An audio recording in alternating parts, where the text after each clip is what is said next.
I was in an evaluation the other day and a parent said to me, I cannot get my child to imitate words. I keep saying words and asking him to say them and he just will not repeat me. And I said, what can he imitate? What is he good at imitating? And the parent wasn't really sure yet. And so we started talking about how sometimes kids aren't at that word level yet, and we need to build their foundational imitation skills. So I'm gonna help you learn how to do that. We're gonna figure out what types of things your child is imitating the best. We're gonna spend some time there building their confidence, and then we're gonna slowly build up to the more challenging levels. This isn't the only framework out there that describes imitation skills, but I really like how she organized it.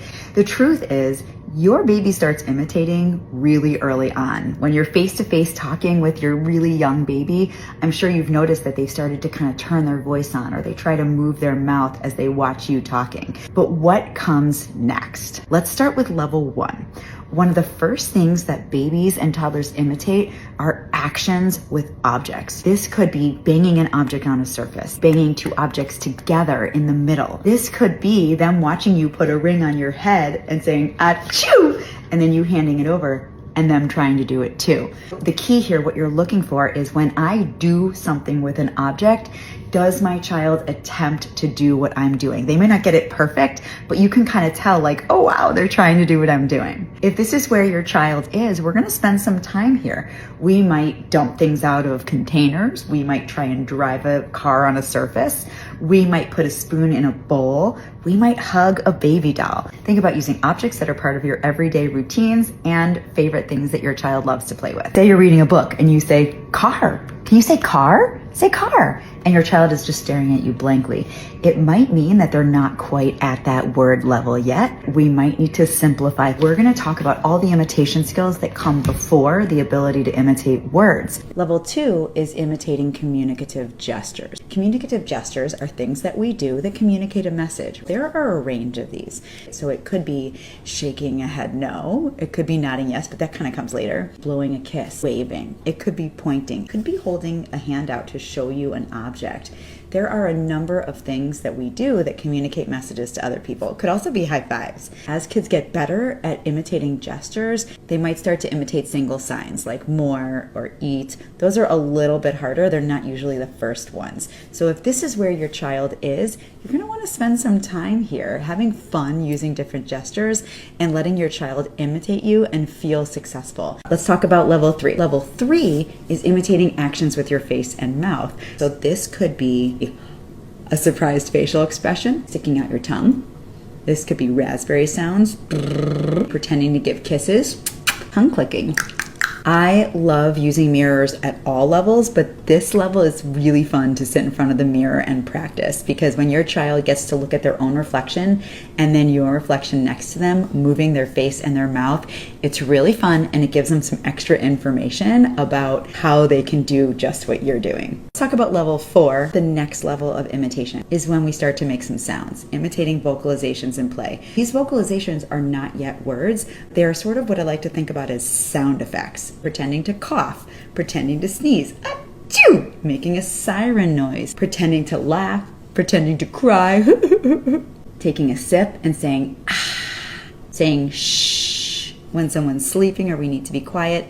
These are a lot of the sounds that I included in my first Learn to Talk book, so you can get some ideas there if you need them. Level 5 is so much fun. It's imitating exclamatory words. They're those words that we say with lots of emotion.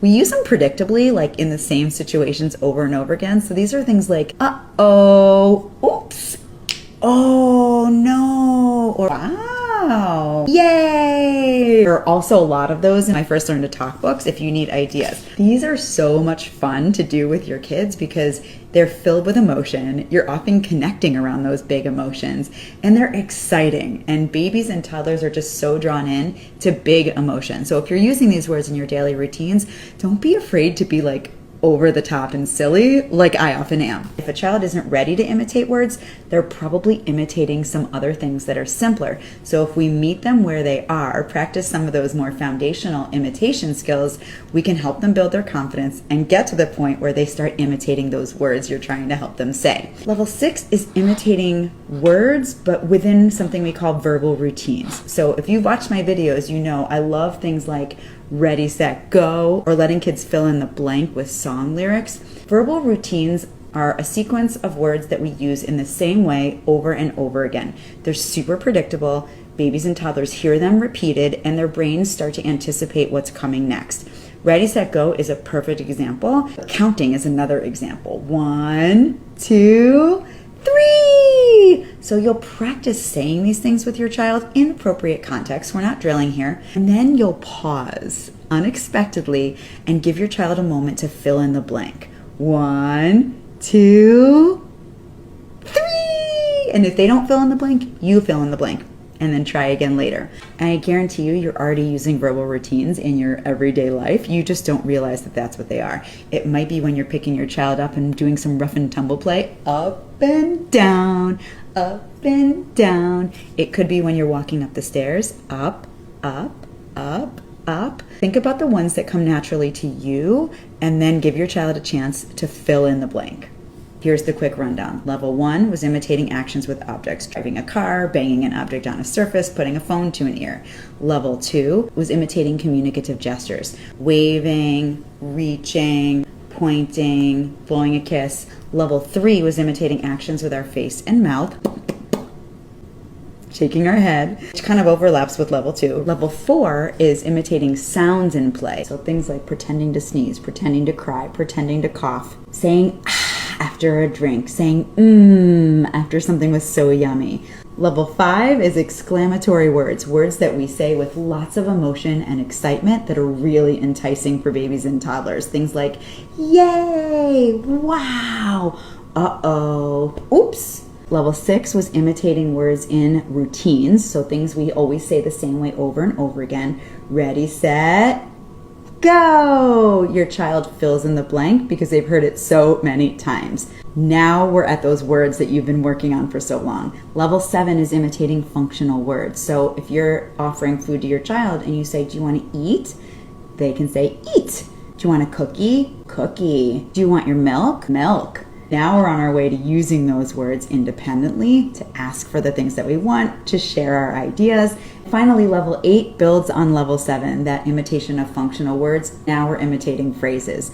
More please. Hi, Dada. Bye, Dada. Look, doggy. Now your child can start to repeat those 2-word phrases that you can model, and they can start to tell you about more complex ideas, the things that they need, the things that they're thinking about. Imitation of 2-word phrases starts to happen really between like 18 months and 2 years. 2 years is the average age that children start to use 2-word phrases. So let me know if you have any questions or if you need more ideas at any of these levels, but this is how you build those imitation skills so your child can start to learn to say new words.